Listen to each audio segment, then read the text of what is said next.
18회 TAT 2급 기출문제 풀이를 시작하도록 하겠습니다. 자, 여러분들은 이미 쌤이 먼저 나눠준 학습지를 가지고 입력 작업을 수행하셨어야 되고요. 그 수행하신 자료를 바탕으로 맞춰보는 그런 영상이 되겠습니다. 이 영상을 듣고 입력을 하시는 게 아니라 입력하시고 나서 영상을 통해서 확인하고 틀린 부분 다시 복습하는 절차로 진행을 해 주셨으면 좋겠습니다. 자, 먼저 근로소득관리의 사원 등록 메뉴부터 살펴보도록 하겠습니다. 자, 박병원 씨와 관련된 주민등록 등본이죠. 자, 그리고 사무직 박병원 씨의 부양가족과 관련된 내용이고 박병원의 부양가족 명세서를 작성하는 내용의 문제입니다. 자, 그리고 인적공제는 최대한 세 부담을 최소화하는 방향으로 선택하라는 얘기는 만약에 분리과세 선택 가능한 게 있다면은 분리과세를 선택해서 분리과세로 선택했다는 얘기는 종합소득이 없다는 얘기니까 부양가족으로 등록이 될 수 있다는 얘기죠. 그런 식으로 등록을 하시면서 문제를 풀이하라는 그런 내용입니다. 자, 먼저 박병원 씨 본인부터 한번 살펴볼게요.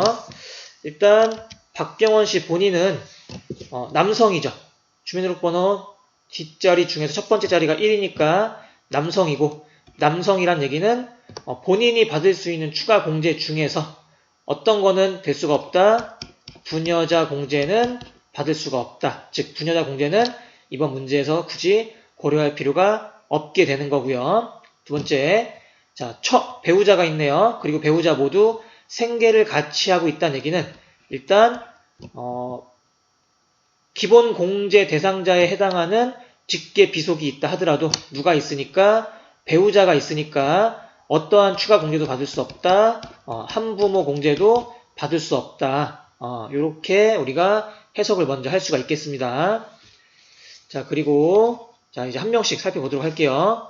자, 배우자 이지민은 기타 소득으로 200만 원이 있고요. 이 기타 소득에 대해서는 필요 경비가 60%가 인정이 된다고 하고 있습니다.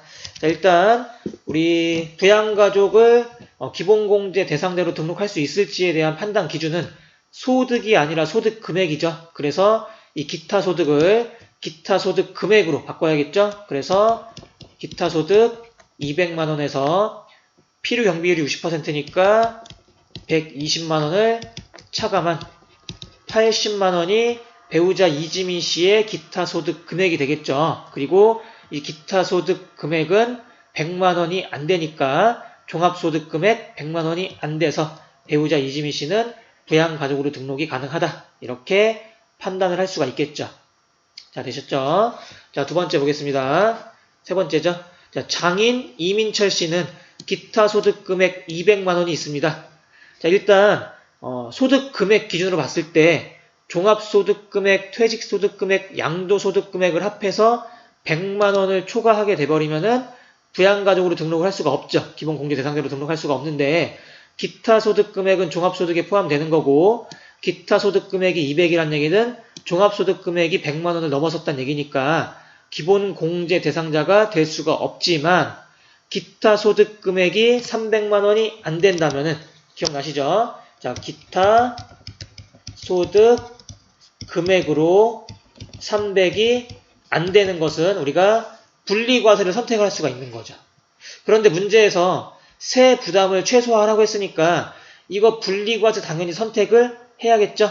즉 분리과세를 선택했다는 얘기는 장인 이민철 씨는 종합소득금액이 있다 없다? 없다. 왜? 분리과세를 통해서 모든 납세 의무가 종결되었기 때문에 종합소득금액은 없다라고 판단이 되는 겁니다. 그래서 장인 이민철 씨는 종합소득금액이 없으므로 기본공제 대상자로 등록이 가능합니다.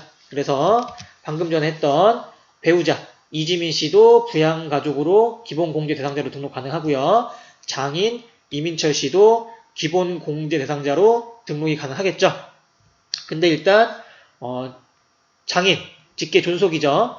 배우자의 직계존속인데 이런 직계존속 같은 경우에는 60세를 넘어서야만 60세 이상이 되어야만 기본공제 대상자가 가능한데 43년생이니까 딱 봐도 60세는 넘으셨죠. 문제는 70세가 넘으셨냐 안 넘으셨냐의 문제인데 경로 우대 공제 받는 거에 대한 판단은 내가 하는 게 아니라 우리가 주민등록번호를 프로그램에 입력하면은 알아서 판단해 주니까 그것은 이따 입력하면서 다시 한번 말씀드리도록 할게요. 자, 이어서 장모님, 장민영 씨에 대한 기본 공제 대상자 여부 한번 판단해 볼게요. 일단 48년생이니까 60세가 넘으셨죠? 만약에 소득 요건만 만족하면은 기본 공제 대상자로 등록이 가능한데 밑에 보겠습니다. 장모 장민영 씨는 이자 소득 100만원과 배당 소득 1,800만원이 있습니다. 일단 이자 소득, 배당 소득은 무엇이냐면은 우리 금융소득이라고 하고요. 금융소득은 필요경비가 있다 없다? 필요경비가 없으니까 금융소득 자체가 금융소득 금액이라고 했죠.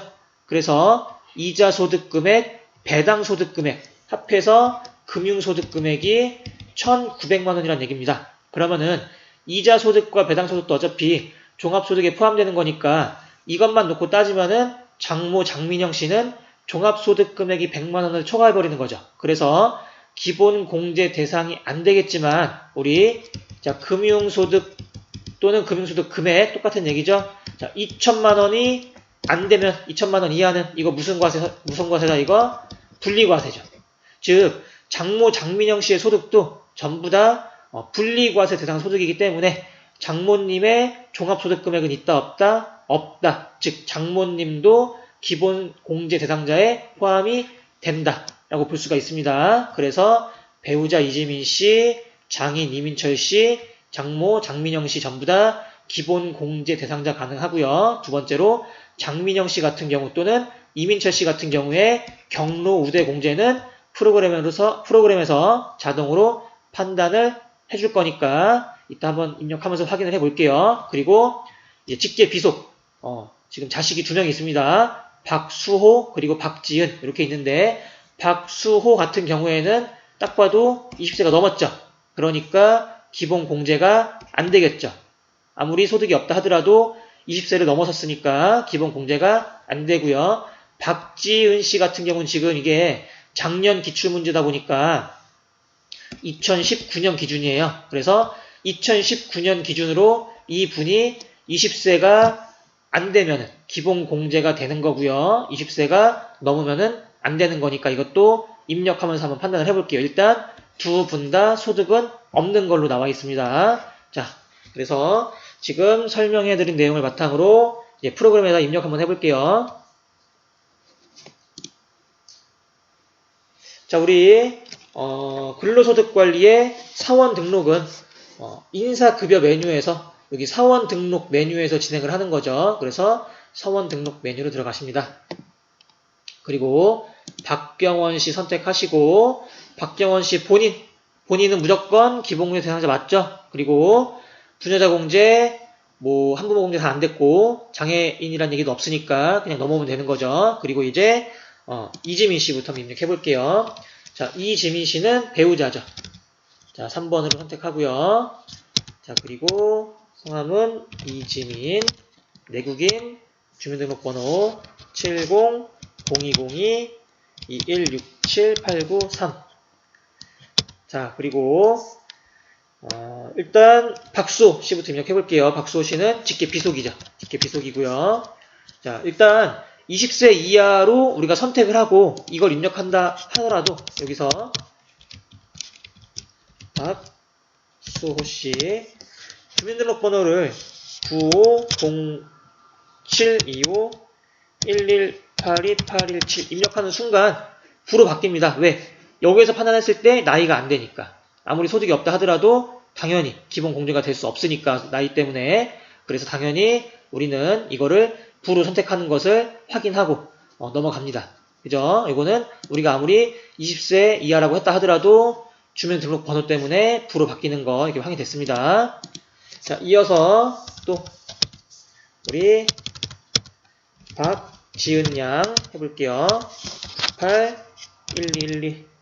8-1212-2345-678. 자, 박지은 양도 마찬가지로 98년생이고 20세를 넘어섰기 때문에 이렇게 기본공제 대상자에서 부로 바뀌는 거 확인하셨죠? 자, 우리 나이와 관련된 거는 프로그램에서 판단해주니까 우리는 굳이 신경 쓰지 않아도 된다는 얘기죠. 우리는 소득 요건만 잘 판단할 수 있으면 돼요. 자, 그리고 이제 직계 존속인데 나의 아버지 어머니가 아니라 배우자의 아버지 어머니니까 소득자의 직계 존속으로 선택하고 60세 이상 된 다음에 그리고 이민철 씨는 43-0505-1111-112. 자, 그러면은 장인 어른이 43년생이고 70세 이상이기 때문에 경로자 공제, 추가 공제가 자동으로 선택이 되는 게 보이시죠? 확인됐습니다. 자, 이어서 장모님도 배우자의 직계 존속 60세 이상 놓고요. 장민영 씨 48-0606-2111-111. 마찬가지로 장모님도 70세 이상이기 때문에 경로자 공제, 추가 공제가 확인이 됐습니다. 자동 선택된 거. 자, 그리고 그 이외에 우리 가족 중에 누구라도 장애인이란 얘기도 없고, 그러니까 나머지는 그대로 놓은 상태에서 이렇게 마무리하시면 되겠습니다. 자, 이렇게 해서 사원 등록 메뉴에 박병원 씨 부양가족 등록하는 거 마무리하고, 자, 이어서 우리 급여 자료 입력하는 거 진행해 볼게요. 자, 생산직 김우진 사원과 사무직 이가희 사원의 6월분 급여 자료를 입력하는 문제입니다. 자, 그래서 기본급, 문화수당, 식대, 연장근로수당, 상조회비는 직접 입력해야 되고요. 국민연금, 건강보험, 고용보험, 장기요양보험은 프로그램에서 자동 계산된 금액으로 공제하는 거니까 우리가 굳이 신경을 쓰지 않아도 되겠습니다. 자, 그리고 수당 및 공제 내역과 관련해가지고 먼저 등록을 해야겠죠. 그래서 기본급부터 연장근로수당 그리고 상조회비는 수당 공제 등록에서 등록하는 거고요. 자, 문제 한번 볼게요. 자, 급여 지급일은 매년 말일입니다. 자, 6월분 급여니까 6월 30일자로 입력해주면 되겠죠. 그리고 사회보험, 방금 말씀드렸던 건강보험이라든가 이런 거는 자동 계산된 금액으로 공제합니다. 상조회비는 5,000원이었죠. 자, 5,000원, 5,000원으로 공제 금액 입력하고요. 자, 전월 미완급 소득세 45,000원이 있습니다. 자, 요거 우리 전월 미완급 소득세 요거는 원천 징수 이행 상황 신고서에서 입력하는 내용입니다. 그래서 3번 문제죠. 원천 징수 이행 상황 신고 작성할 때 3번 전월 미완급 소득세 45,000원 꼭 입력하는 거 기억을 하고 있어야겠죠? 마지막에 할 작업이니까. 자, 그래서 먼저 우리는 급여 자료 입력 메뉴에서 수당과 공제 자료를 등록해라. 그리고 상조회비 공제소득 유형은 무구분을 선택해라. 그리고 6월 급여 자료를 입력해라. 단 구분은 1 급여로 입력해라. 이거는 이제 하나씩 입력하면서 살펴보는데 먼저 우리가 수당 중에서 비과세 소득이 있을 수가 있기 때문에 비과세 소득 여부를 먼저 따져볼게요. 일단 문화수당이라는 건 우리가 비과세 소득에 이런 게 없었으니까 당연히 과세로 입력하면 되겠죠. 그런데 식대라든가 연장근로수당 같은 경우에는 비과세 소득 요건을 만족하면은 비과세 소득에 해당이 되기 때문에 일단 요건을 봐야겠죠. 그래서 회사는 근로자들에게 식사를 제공하지 않고 있다는 얘기는 비과세 요건을 만족하니까 비과세로 입력하는 얘기죠. 그죠? 자, 두 번째, 정상적인 근로시간을 초과하여 근무할 경우 연장 근로수당을 지급하고 있다고 하는데 이 연장 근로수당이 비과세가 되기 위해서는 세 가지 요건을 만족해야 됩니다. 자, 첫 번째는 무슨 사원? 생산직 사원이 돼야겠죠. 그러니까 이가이신 사무직이니까 무조건 연장 근로수당이 일단 있지도 않지만 과세가 된다. 그렇게 생각하고 김우진 사원 같은 경우에는 생산직이니까 나머지 두 번째, 세 번째 요건을 만족하면은 이 15만원이라는 금액이 비과세 소득이 될 겁니다. 그래서 두 번째 요건이 뭐냐면은 월정급여가 210만원이 안 돼야겠죠. 자, 그런데 이 사람의 기본급 금액을 보니까 얼마예요 지금? 230이죠. 즉 210만원 넘어섰으니까 이 사람도 김우진 씨도 연장 근로수당이 비과세가 아니라 과세가 될 겁니다. 그죠? 자, 일단 과세라는 게 확정이 됐지만 우리 생산직 사원의 연장 근로수당이 비과세가 되기 위한 세 번째 요건이 뭐냐면은 직전 연도 총 급여가 얼마? 3천만 원이 안 돼야 된다. 그래서 우리 생산직 사원 210만 원 이하, 3천만 원 이하 요 세 가지 조건을 만족해야만 생산직 근로자의 연장 근로수당이 비과세가 된다라는 거 한 번쯤은 기억하시면서 문제를 푸셨으면 좋겠습니다. 자, 일단 이 김우진 씨와 이가희 씨에 대한 6월분 급여 자료를 입력해 보도록 하겠습니다. 자, 우리 급여 자료 입력 같은 경우에는 인사급여 메뉴에 근로소득관리에 급여 자료 입력 여기에서 입력하시면 되죠. 자, 급여 자료 입력 들어가서 일단 귀속 연월 이거를 선택하기 전에 먼저 뭐부터 해야 돼요? 수당과 공제부터 등록해 줘야겠죠? 그래서 수당 공제 등록을 들어가셔서 자, 기본급이랑 상여금 같은 경우에는 이미 등록이 되어 있고요. 문화수당부터 우리는 등록해주면 되겠습니다. 그래서 문화수당은 과세고요. 자, 근로소득 유형은 급여로 선택을 하고 나머지는 그대로 둔 상태에서 내려오십니다. 자, 그 다음에 식대는 비과세였죠. 자, 비과세고 비과세 이유는 식대이기 때문에 2번 선택해서 확인 눌러주시고 나머지는 그대로 두고요. 자, 세 번째로 연장 근로수당이고요. 이건 일단 과세라는 게 확인이 됐죠, 방금 전에. 그런데 비과세로 선택한다 하더라도 사원 등록 메뉴에서 생산직 근로자의 연장 근로수당 비과세 여부를 부로 선택해놨다면 아무리 비과세라 하더라도 과세로 반영이 될 겁니다. 이거 좀 이따 보여드릴게요. 일단 비과세 한번 선택을 해볼게요. 비과세 선택을 하고 비과세 이유는 연장 근로수당이니까 1번 확인하고 자, 그리고 상조회비 공제 내역 등록해야죠. 그런데 상조회비는 수당이 아니라 공제되는 항목이니까 오른쪽에 자, 공제 등록에 들어가셔서 여기에다가 상조회비를 입력하시면 됩니다. 그래서 상조회비, 상조호비가 아니라 회비, 그리고 공제소득 유형은 우리 평가문제 1번 보시면은 무구분 선택하라고 되어 있습니다. 그래서 무구분 선택하시고 확인 누르시고 중요한 게 상조회비가 매월 지급되는 급여에서 차감돼야 되기 때문에 여기 급여 항목을 부로 되어 있는 것을 여로 바꿔주셔야 됩니다. 요거 조심하시고 나머지는 그대로 두고 확인 누르신 다음에 자, 우리 6월분 급여 입력할 거니까 6월 선택하시고요. 구분은 1급여 선택하라고 평가문제 2번에서 제시가 되어 있죠. 그리고 지급일은 2019년에 6월 마지막 날이니까 6월 30일로 해서 우리 김우진 사원과 이가희 사원의 급여 자료를 그냥 금액만 쓰면 되겠죠. 그래서 기본급 김우진 씨 230만원, 그리고 문화수당 3만원, 식대 10만원, 이거 비과세 반영된 거 보이시죠? 그리고 연장근로수당은 15만원은 과세로 들어가 있습니다. 자, 그리고 상조회비는 오른쪽 공제 항목에서 5,000원 입력하시면은 김우진 씨에 대한 급여 자료 입력은 다 됐고요.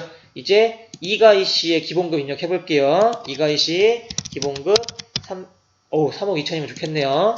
320만원, 그리고 문화수당 5만원, 자, 식대 10만원, 그리고 이가희 씨는 연장근로 안 했네요. 자, 그리고 상조회비 5,000원 이렇게 해주면은 일단 급여 자료 입력까지는 다 됐습니다. 그렇다는 얘기는 우리 자, 평가 문제 1번 수당 및 공제 등록했고요. 2번 급여 자료 입력을 했고요. 이제 마지막으로 6월분 원천징수 이행상황 신고서 작성하는데 이때 전월 미완급 소득세 45,000원 있었다는 거 여기서 입력을 해줄 거니까 반영되는 거 잘 기억해 주세요. 그래서 얘 끄고 이제 원천징수 이행상황 신고서 마지막에 있죠. 들어가셔서 자, 귀속기간은 6월분 급여니까 2019년 6월이고 지급기간도 6월 말이니까 6월로 선택하고 내려오십니다. 그러면은 2명에 대해서 지급하는 급여액이 있고 차감하는 소득세가 있다는 게 보이는데 중요한 거는 전월 미완급 전월 미완급 소득세는 여기 12번 여기다가 45,000원 입력해 주시면은 자, 여기 반영된 거 보이시죠? 이 상태에서 저장하시고 끝내시면 됩니다. 나와주시면 됩니다. 자, 이렇게 해서 급여 자료 입력까지 한번 해봤고요. 이제 마지막으로 연말정산 입력하는 거 한번 해볼게요. 자, 사무직사원 박정민 씨의 연말정산을 위한 자료가 제시되어 있습니다. 그리고 부양가족 모두 박정민 씨와 생계를 같이 하고 있고, 부양가족에 대한 명세는 이미 사원 등록 메뉴에 반영되어 있습니다. 자, 3번. 자, 배우자 신수연 씨는 자녀 박상준을 올해 출산했네요. 그리고 그에 대한 의료비 내역이 국세청 간소화 자료에 반영되어 있습니다. 자, 일단 의료비 나와 있지만 이 의료비가 만약에 산후조리원 비용이라면은 특별한 조건을 만족해야 되는 거니까 이 내용은 이따 명세를 보면서 다시 한번 또 설명을 드릴게요. 그리고 자녀 박성준은 어린이집에 다니고 있으며 현장 체험학습비를 지출한 내역을 수취하였다. 자, 일단 어린이집에 다니고 있다는 얘기는 미취학 아동이란 얘기죠. 자, 미취학 아동인데 현장 체험학습비가 교육비 세액공제가 되긴 되지만 누구에 대해서만 취학 아동에 대해서만 되는 거지 미취학 아동의 현장 체험학습비가 세액공제 되는 것은 아니니까 자, 자녀 박성준을 위해 지출한 현장 체험학습비는 교육비 세액공제 안 된다는 거 기억하시면서 자, 일단 5번 또 읽어볼게요. 이어서 자, 박정민 씨가 지출하고 발급받은 현금 영수증에 대한 내역이 있고요. 박물관과 미술관 사용분도 있다고 합니다. 일단 박물관과 미술관 사용료에 대한 지출액을 현금 영수증으로서 우리가 소득공제를 받을 수 있을지에 대한 여부도 우리 총 급여가 7천만 원이 안 되는 사람들만 되는 겁니다. 일단 박물관과 미술관에 대한 현금 영수증 소득공제가 2019년부터 시행됐고요. 또 그에 대한 내용이 조건을 만족해야 되는데 총 급여가 7천이 안 돼야 됩니다. 아까 선생님이 의료비 내역이 지금 구체적으로 무엇인지 제시가 안 돼 있어가지고 이따 확인하고 나서 말씀드린다고 했는데 이게 만약에 산후조리원 비용이라고 하면은 이 산후조리원 비용도 총 급여가 7천만 원이 안 되는 근로소득자에 대해서만 세액공제, 의료비 세액공제가 적용이 되는 거기 때문에 지금 우리는 이 박정민 씨의 총 급여액이 7천만 원이 넘을지 안 넘을지가 중요하죠. 왜냐면은 만약 이 의료비가 산후조리원 비용이라고 하면은 자, 산후조리원 의료비 세액공제 될지 안 될지 그리고 박물관이랑 미술관 사용료 현금 영수증 소득공제 될지 안 될지를 우리가 판단을 해야 하기 때문에 그래서 이 박정민 씨의 총 급여액을 꼭 우리가 확인을 하고 넘어가야겠구나 라고 생각을 하시면서 자 6번 읽어볼게요. 박정민 씨는 국민주택 초과 규모의 아파트에 살고 있으며 해당 아파트의 기준시가는 2억 2천만 원으로 월세 세액공제 대상에 해당한다. 자, 우리 월세 세액공제, 근로자가 지급한 월세의 10%를 750만 원 한도로 세액공제 해주는 항목인데 일단 월세 세액공제를 적용받기 위해서는 이것도 총 급여가 7천만 원이 안 돼야 돼요. 자, 이거 확인하는 거 중요하겠네요. 그러면은 세 가지 항목 때문에 꼭 확인해 봐야겠네요. 자, 월세 세액공제도 총 급여 7천만 원 이하의 근로자만 적용할 수 있는 거고요. 두 번째, 국민주택 규모에 미달하거나 근데 지금 초과니까 안 되는데 국민주택 규모에 미달하거나 또는 기준시가가 3억 원이 안 되는 집을 임차했을 때는 월세 세액공제 가능합니다. 지금 같은 경우는 초과했지만 2억 2천이니까 3억이 안 되니까 월세 세액공제 대상에 해당한다고 지금 얘기해주고 있는 거죠. 이해가시겠죠? 그래서 일단 자료 설명은 이쯤에서 해석하고요. 우리 평가 문제 한번 볼게요. 자, 연말정산 근로소득 원천징수 영수증 메뉴에서 연말정산을 하라는 문제고요. 자, 의료비 세액공제는 의료비 탭, 그리고 교육비 세액공제는 소득공제 탭, 현금 영수증 소득공제는 신용카드 탭, 월세 세액공제는 정산 명세 탭에서 입력하라고 되어 있고요. 자, 임대차 계약서상의 주소지는 현 주소와 동일하다. 자, 요거 생각하시면서 이제 하나씩 입력해 보도록 하겠습니다. 일단 자료부터 봐야겠죠. 자, 먼저 배우자 신수연 씨의 의료비 사용 내역입니다. 의료비라는 건 어차피 뭐 소득 요건, 나이 요건 다 따지지 않고 세액공제 가능한 항목이니까 자, 신수연 씨에 대해서 의료비 세액공제가 조건만 맞는다면은 바로 적용받을 수 있는데 자, 이 의료비는 산후조리원이네요. 그래서 산후조리원 비용 같은 경우에는 소득 세액공제죠. 세액공제가 가능하지만 총 급여가 7천만 원이 안 되는 근로자의 경우에만 가능하다고 했으니까 일단 총 급여액부터 우리가 확인을 해봐야겠죠. 자, 그래서 자, 우리 박정민 씨 일단 연말정산 근로소득 원천징수 영수증으로 들어오셔야 돼요. 여러분들 연말정산 관리에 연말정산 근로소득 원천징수 영수증으로 들어오셔서 자 여기서 코드에서 F2를 누르신 다음에 사원을 우리가 데려오면 되는 거죠. 근데 박정민 씨니까 박정민 씨 선택해서 지금 이렇게 선택해 주시면 되는 겁니다. 그래서 박정민 씨의 총 급여 자료 보니까 4,200만 원이 확인됐죠. 그렇다는 얘기는 산후조리원 금액 가능하고 박물관이랑 미술관 입장료 가능하고 그리고 월세 세액 공제 다 가능하다는 얘기죠. 자, 그죠? 그래서 일단 의료비 같은 경우는 의료비 탭에서 입력하라고 했으니까 우리 의료비 탭으로 들어갈게요. 자, 그리고 부양가족. 자, 지금 누구에 대한 의료비? 배우자 신수연 씨에 대한 의료비고요. 확인하고요. 자, 지급처 어차피 국세청 영수증이니까 이거 확인하지 마시고요. 바로 자, 의료증빙 코드로 갑니다. 자, 의료증빙 코드로 가시면은 이제 우리는 국세청 자료니까 1번 선택하시고요.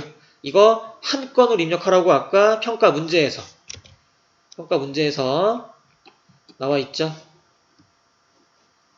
자, 국세청 자료는 공제 대상 합계 금액을 한 건으로 집계해라. 그래서 이거 한 건으로 입력하고요. 자, 지급액 같은 경우에는 130만 원이죠. 130만 원이고요. 그리고 자, 산후조리원 해당 여부 해서 7천만 원 이하. 여기죠. 여기를 뭐로 바꿔줘야 돼요? 동그라미로 바꿔줘야겠죠. 자, 이렇게 해서 일단 배우자 신수연 씨의 의료비 세액 공제는 입력했고요. 이어서 자, 교육비 납입 증명서를 통해서 교육비 세액 공제도 한번 확인해 볼게요. 그런데 아까 선생님이 처음에 이 현장 체험학습비가 취학 아동들, 즉 초, 중, 고등학교 학생들에 대해서는 한 사람당 얼마까지? 30만 원까지 가능하죠. 그런데 지금 이 박정민 씨의 자녀 박성준 아동 같은 경우에는 미취학 아동이었죠. 그래서 이 내용 자체가 체험학습비가 교육비 세액공제 대상이 아니니까 이것은 입력하는 자료가 아닙니다. 아시겠죠? 자, 이어서 우리 현금 영수증 소득공제 한번 입력해 보도록 할게요. 자, 우리 현금 영수증 사용액 같은 경우에는 소득공제 탭, 이 아니라 신용카드 탭이었죠. 신용카드 탭에서 입력하라고 했습니다. 그리고 박정민 씨의 현금 영수증 얼마죠? 지금 일반이 1,000만 원이죠. 그래서 일반에다가 1,000만 원 입력하는데 맨 끝에 가시면은 맨 끝에가 아니라 바로 옆이죠. 도서, 공연, 박물관, 미술관 사용분에 대해서 따로 입력하는 칸이 있고 이것도 마찬가지로 총 급여 7천만 원 이하자만 입력하라고 돼 있죠. 우리 박정민 씨 같은 경우에는 4,200이니까 입력 가능하고요. 박물관, 미술관 사용료가 56만 원입니다. 자, 7월 1일 이후 사용분인데 지금 7월 1일 이게 2019년 7월 1일부터 시행된 제도이기 때문에 이거 7월 1일 이후에 사용한 거니까 입력해라. 2020년 같은 경우에는 무조건 입력하는 거고 작년 같은 경우에는 7월 1일 이후 분만 우리가 입력이 가능했기 때문에 이런 추가 자료가 나와 있는 겁니다. 이거 크게 신경 쓰지 마세요. 그래서 박물관 미술관 사용료 우리 현금 영수증이었죠. 56만원 여기다가 입력하시면 되겠습니다. 자, 이어서 월세 세액 공제 입력해 보도록 할게요. 자, 그런데 우리 현금 영수증 입력하는 거 다시 한번 살펴볼게요. 선생님 문제를 다시 보니까 지금 자료 설명에서는 박정민 씨가 발급받은 현금 영수증 전액이 박물관이랑 미술관 사용분이라고 나와 있습니다. 그죠? 그런데 제시된 자료를 보니까 제시된 자료에서는 일반이 1,000만 원이고 박물관 미술관 사용분은 56만 원밖에 안 되죠.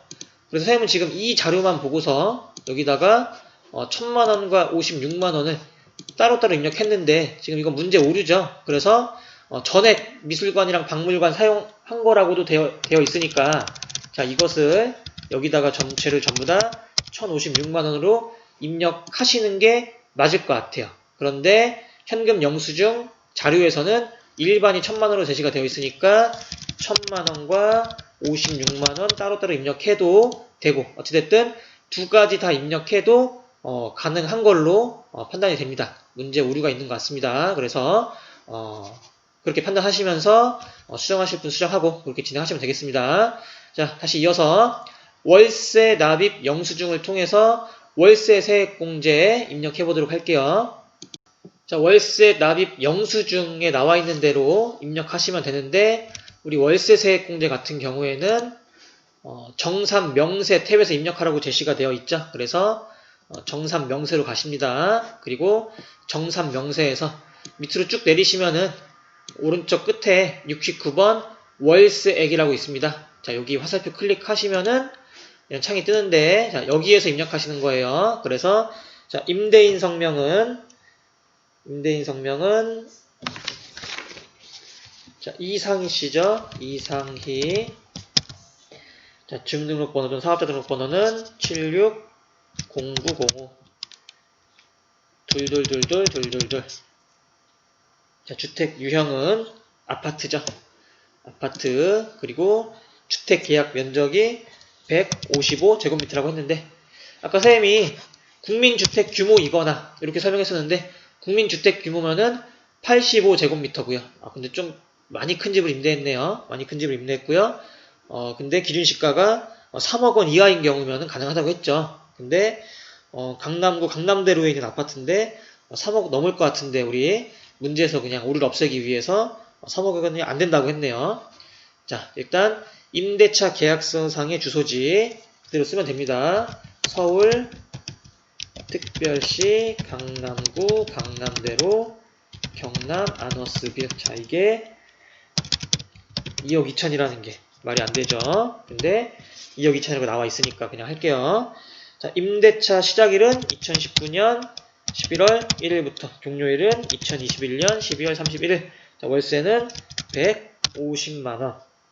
연간 총액 300이니까 자, 이거 1년 동안 낸 월세, 그러니까 한 달에 한 번 내는 월세를 입력하는 게 아니라 1년 동안 낸 월세를 입력하시는 거예요. 그러니까 이거 150이 아니라 11월, 12월 두 달이죠. 올해 해당하는 부분은. 그래서 이거 300으로 입력하셔야 됩니다. 300. 자, 이렇게 하시고 확인 누르시면은 자, 월세액이 반영되어 있는 게 확인이 되어 있죠. 자, 일단 이렇게 하시면은 우리 문제 끝난 거죠. 그래서 사원 박정민 씨에 대한 연말정산 마무리하면서 우리 38회 TAT 2급 기출문제 마무리하겠습니다. 자, 수고 많으셨습니다.